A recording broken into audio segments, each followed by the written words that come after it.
2026 குறிவைக்கும் எடப்பாடியார் படை. வத்தலக்குண்டில் எம்ஜிஆரின் 109வது பிறந்த நாளில் அதிமுகவினர் சூளுரை. தமிழகத்தில் 2026 சட்டமன்ற தேர்தலுக்கான அரசியல் களம் இப்போதே சூடுபிடிக்க தொடங்கிவிட்டது. அதிமுக நிறுவனர் புரட்சித் தலைவர் எம்ஜிஆரின் 109வது பிறந்த நாளை அக்கட்சியினர் மாநிலம் முழுவதும் ஒரு பெரும் பலப்பரீட்சையாகவே கொண்டாடி வருகின்றனர். இதன் ஒரு பகுதியாக திண்டுக்கல் மாவட்டம் வத்தலக்குண்டு மேற்கு ஒன்றிய அதிமுக சார்பில் மீண்டும் எடப்பாடி பழனிசாமி தலைமையில் பொற்கால ஆட்சி அமைய பாடுபடுவோம் என்ற அதிரடி முழக்கத்துடன் பிறந்தநாள் விழா எழுச்சியுடன் நடைபெற்றது.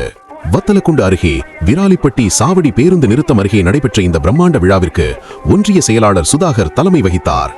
பாரத ரத்னா எம்ஜிஆரின் திருவுருவப்படத்திற்கு மலர் தூவி மரியாதை செலுத்திய அவர் ஆர்ப்பரித்த தொண்டர்களுக்கு இனிப்புகளை வழங்கி கொண்டாட்டத்தை தொடங்கி வைத்தார்.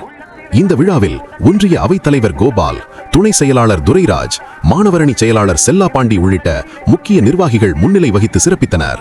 மேலும் மகேந்திரன், மணிகண்டன், பாண்டியன் என அதிமுகவின் பட்டாளமே திரண்டு வந்து களம் கண்டது. விராலிப்பட்டி காலனி முதல் எழுவனம்பட்டி வரை, பழைய வத்தலக்குண்டு முதல் சுற்றுவட்டார கிராமங்கள் வரை எங்கு பார்த்தாலும் இரட்டை இலை கொடிகள், விண்ணை பிளந்த புரட்சித் தலைவரின் பாடல்கள்.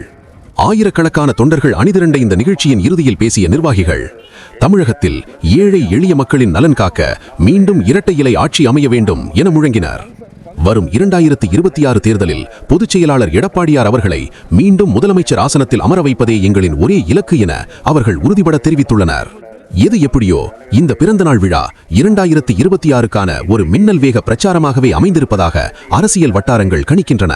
புரட்சித் தலைவர் எம்ஜிஆருடைய புகழ், டாக்டர் புரட்சித் தலைவர் எம்ஜிஆருடைய புகழ், சத்திரம் நந்த சரித்திரநாதனுடைய புகழ், பாரத ரத்னா புரட்சித் தலைவர் எம்ஜிஆருடைய புகழ்.